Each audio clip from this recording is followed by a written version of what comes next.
Hey guys, another topic video today. The topic today is, what are some of your favorite movies? This seems like a very obvious topic to talk about, and yet it didn't even occur to me. So I got a few interesting answers here. We'll start with the first one. Mulholland Drive. In addition to all the usual reason one likes film, it's gorgeous, the acting is great, etc. I love that it's like a puzzle box with endless patterns. Every time I watch it, I see and feel something different. Some people feel like it has no valid meaning, but I feel just the opposite, that there are many possible equally valid meanings. Yes, I noticed that a lot of people put Mulholland Drive as their favorite movie, and of course, as most people know, it's one of my favorites as well. And I think everything you say here is valid. I don't really know what else to say about it. I feel like I've talked about it to death, but yeah, I mean, I look at all of David Lynch films up to that point as little baby steps, most of them at least, stepping blocks to get to this point. I've always felt like Mulholland Drive is kind of his magnum opus, kind of where he absolutely reached his full potential. Up to that point, you saw kind of skeletal sort of, ideas forming that might become what Mulholland Drive ultimately is, but it doesn't truly come to fruition for me until that film. And then he goes on to Inland Empire, which is much more obscure, much more abstract. But I like the idea of having your foot in both worlds, the idea of having something more abstract and then a core to it, because that makes it so much more interesting in terms of the arc when you start in one place that seems a little more grounded in reality and then starts to lift the curtain, so to speak. Yes, it's a film that has been interpreted, I swear to God, by everybody. Every frame, every little aspect of it has been, mulled over in different ways. And yeah, I just think it is what it is. It can mean anything to you. It's one of those very intimate movies that really put you in the mind of somebody who is very lost, very delusional, and in deep, deep pain. And it's kind of, to me, it's like those flickering moments before someone dies. And it's like life and all these abstract ideas of things are flashing before your eyes. But it's seen through the eyes of somebody who clearly is very, romanticizes film, romanticizes Hollywood and the cinema, and how that can be very toxic for a person. This movie has so many beautiful moments. Some of my favorite scenes are very simple ones, like the scene where the two ladies are walking through the secret path up to the party. No words, just a beautiful score. Stunning, painful, dark. The sex scene is wonderful because it's a merging of two identities, at least for me, because, as people know, I don't see both of these characters as two individuals. I see them as both sides of the same coin. I see them as aspects of one another. We do see these themes in kind of earlier incarnations of this idea with the movie Three Women by Robert Altman, and of course, Persona by Ingmar Bergman. The Club Silencio scene is iconic and brilliant and hypnotic and trippy, and yeah, I mean, this film just has everything you could possibly want, and it is one of those movies that if you see it once, that's certainly not enough. You've got to watch many, many times, and it gets better and better and more emotionally resonant. La La Land. While it was in theaters, I saw it 8 different times, one of those times being my first date with my fiance. Outside of that, I see it as this wonderful celebration of passion and love. It captures movie magic in a way that I hadn't experienced since I was a kid watching Wizard of Oz for the first time. And its bittersweet ending really struck a chord with me, as I had recently come out of my most intense relationship at that point in my life, and it helped me cope with that heartbreak. There's nothing about it I don't love, and it holds a very personal significance to me, and it's a milestone movie in my life. That's awesome. That's wonderful. I certainly have movies like that just happened to come into my life at a point where I really needed it. And it helped me see my own life with perspective, but, through somebody else, living vicariously through somebody else, which is, of course, a huge aspect of what movies are. But when it comes to La La Land, if I'm going to be more objective, when I reviewed it, I gave it a glowing review. Glowing, glowing, glowing.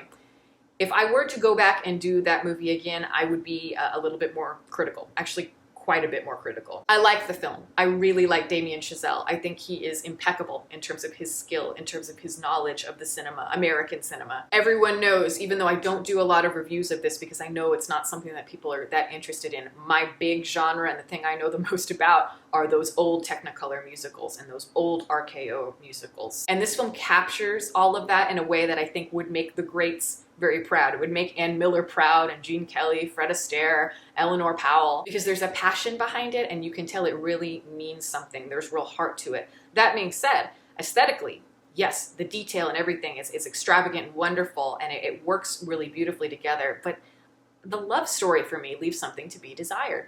I don't find their chemistry particularly believable or interesting. Part of it is Ryan Gosling. I'm not a huge fan of him. I think he's great when he plays very stoic characters, but he always struggles, for me, to create an arc with his characters and make it believable. And with this character, he starts out as kind of an asshole.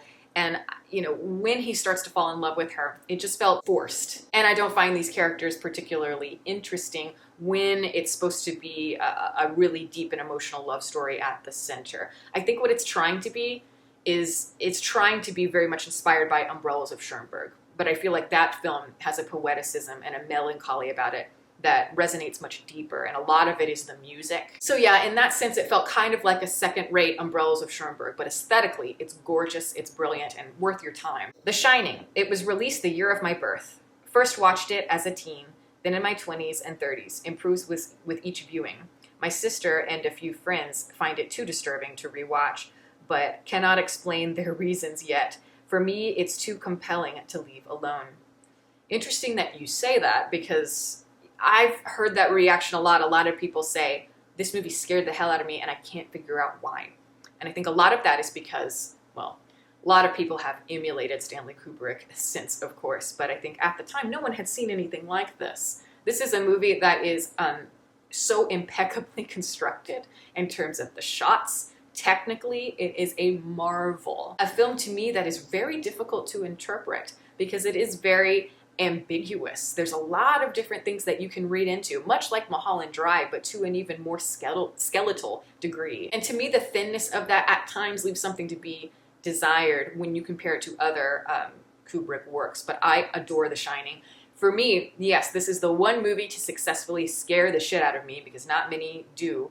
But at the same time, I think it's really, really funny. Because there's like that element of like kabuki, over-the-top theater, kind of like There Will Be Blood, kind of like James Cagney. I know that, Stanley Kubrick is a huge fan of James Cagney. It's like a theatrical sort of humor and a bizarreness, and that's what you get out of Jack Nicholson. The idea of insanity is really scary. And the hotel being this sort of framework for the mind, twisting and expanding. This movie feels like somebody who is smiling so big and they're about to stab somebody. Like it's just right on that level of where it's like teetering on the emotional spectrum between two very extreme emotions, and you're just waiting for one of them to explode. But yes, technical mastery, I wouldn't say that it's my favorite Kubrick film, but it's definitely up there as one of the great films, and one of my favorites. It's difficult to pick just one favorite film due to the huge variety of films and genres, yet if I had to pick one, it's certainly Andrei Zulawski's Possession.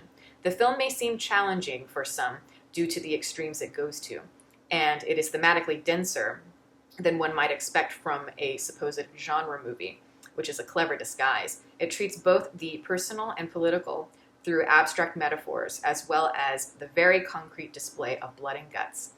Maybe that is part of the reason why it is able to move me on both an intellectual as well as an emotional, visceral, completely intuitive level.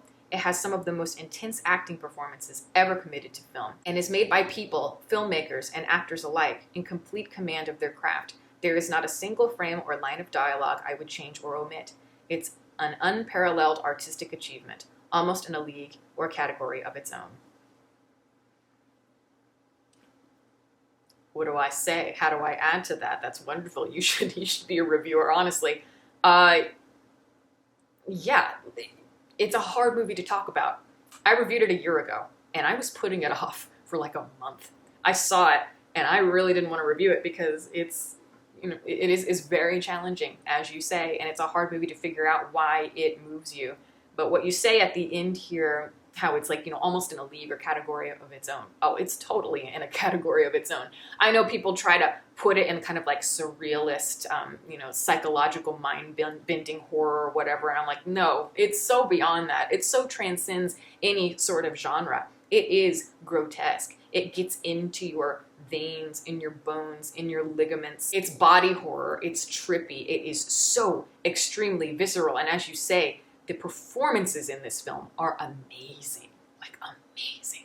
Isabelle Adjani, that performance is for me maybe the greatest performance by a woman ever, like an actress. She is a brave bitch in this movie. She goes to such extremes physically, and just the look in her eyes is like, it's so scary and haunting, and it's, there's just turbulence building in there, and it's terrifying, and you believe every moment of it. She is hypnotizing. And yes, of course, it has shades of, political oppression and all of that for sure as a symbol, as the backdrop. But to me, it's much more a story about human beings, and it's a story about love or lack thereof, what we really want as people. It's about relationships. It's about our relationships with each other. It's about our relationship between masculinity and femininity as we project it onto other people, as well as how we look at it within ourselves. There's so much going on in it, and there's a lot I'm still trying to figure out in my mind, but when I saw it, I knew within 5 minutes, I'm like, yeah, this is gonna be one of my favorite movies. It's just, sometimes that. It's like when I saw Three Women by Robert Altman, the opening frame, I was like, this is gonna be incredible. And I've been in love with Possession ever since I saw it. It is, yes, like top 10 favorite movies of all time. Taxi Driver. It's an incredible character study of Vietnam veterans' disgust with the outside world and his wish to clean it up. De Niro gives arguably his finest performance of an ordinary man turned vigilante, and the score is unforgettable. Scorsese's finest picture. I'd have to agree for the most part. This is maybe it is my favorite Scorsese film. I haven't seen Taxi Driver in like 5 years. I haven't seen it since I reviewed it. And I wish I hadn't reviewed it, just because it would give me an excuse to watch it again for a purpose, because it's an incredible film. It's one of the most perfect films I've ever seen, like American movies. Like when I watched it this last time, I was like, yeah, there's not a single moment that doesn't matter. This is a perfect example of a great script. If you are a writer, take this script and, map it out, diagram it, figure out how they were able to construct it in such a clean and concise sort of way. This is really how it's done. I think it is one of Robert De Niro's greatest performances, certainly for, with his collaborations with Scorsese, because there is such an unhinged darkness, and yet, he's very subtle about how he builds it. And yes, as you say, there have been a lot of ideas of the symbolism of Vietnam, the aftermath and American life, and how we dealt with it. And certainly that's true, I think, to a degree. But for me, I kind of look at it as more, you could have this story in any time period, because humanity's struggle with morality is something that we always resonates. It's like a Dostoevsky sort of thing. This reminds me of like Crime and Punishment to a degree. The idea of emptiness and this internal nihilism that we have based on the way society treats us and the way that we view it. Taxi Driver is a masterpiece. And you mentioned the score. Bernard Herrmann, a posthumous score. He wrote it and then died before the film came out, and it's one of his greatest scores. The Emoji Movie. A gripping, existential, life-affirming work of art. Every frame is a painting that will be studied by critics and film lovers for centuries to come. Quite simply, it's the finest film the 21st century has to offer. There Will Be Blood a close second, though. You don't have to put There Will Be Blood there. Just go with it, man. Emoji Movie. I haven't seen it, but I'll take your word for it that it is a masterpiece. But yeah, those are just a few of them. And, I want to do another, like a part 2 and a part 3 to this, because there are so many different movies and so many people have favorites I'd like to discuss. But, for a starting point, that was great. You guys had some great choices there. So that's the video. Thank you guys so much for watching. All of my Patreon supporters are here. Thank you guys as always. If you're interested, you can check out my website, deepfocuslens.com, where I sell prints of my work. I am an artist, and I also do commission portraits as well. So if that's something you're interested in, you can look at the shop and read more about it. You can email me if you're interested in, and we can talk about a collaboration. I enjoy doing it. I've met some fans so far and really enjoyed the process. And other than that, my social media and everything is below. You can watch more videos here, and you can subscribe if you'd like. Catch you next time.